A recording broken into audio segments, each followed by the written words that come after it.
Video games are a billion-dollar industry enjoyed by millions of people around the world every single year, and yet the people that work on these games oftentimes face terrible working conditions. They may be asked to work 80-hour work weeks, and once the game is finally shipped, their job security is not ensured, as they may very well be laid off. For these reasons, the industry seems to be on a crash course towards unionizing. I started going to school because of how passionate I am about video games as an entertainment medium and an art form. These working conditions that may face me directly impact some of the decisions that I will likely have to make once I'm done with school and in looking for my career. This is because game developers are notoriously overworked, and if I were to go into the industry, I would have to be cognizant of that going in. There was a Kotaku article I read recently talking about QA testers that worked on one of the most recent Call of Duty games.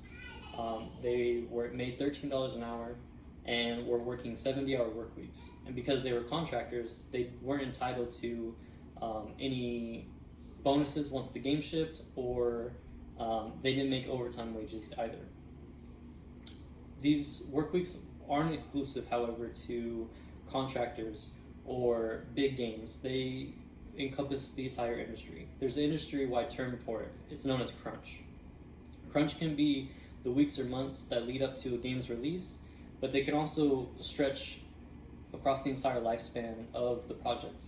This is because publishers may require a certain build quality of the game to be ready to be shown to the mass market or internally.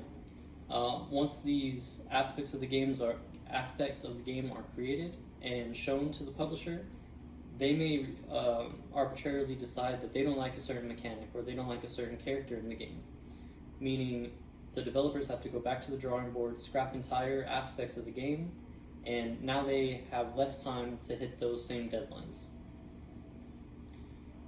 Also, once they finally ship the game, they're not really able to breathe a sigh of relief.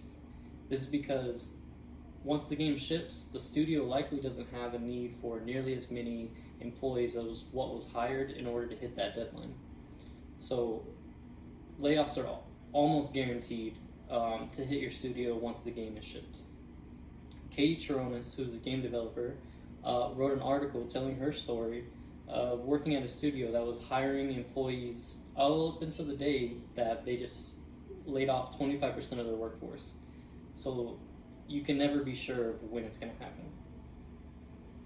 Many developers want to form a union to hopefully eliminate some of these concerns in the industry. A recent poll featured in a Polygon article showed that 82% of developers would support an industry-encompassing union. This is because the long work hours and the lack of job security is not sustainable in this industry. A union would be a great first step towards eliminating the toxic work environments that game developers face today. Personally, I hope for the industry to change before I begin working in it. It's an unsustainable trend that can't continue if the developers and the games themselves are going to thrive. The coming months and years are likely going to be a turning point that will shape a billion-dollar entertainment industry for decades.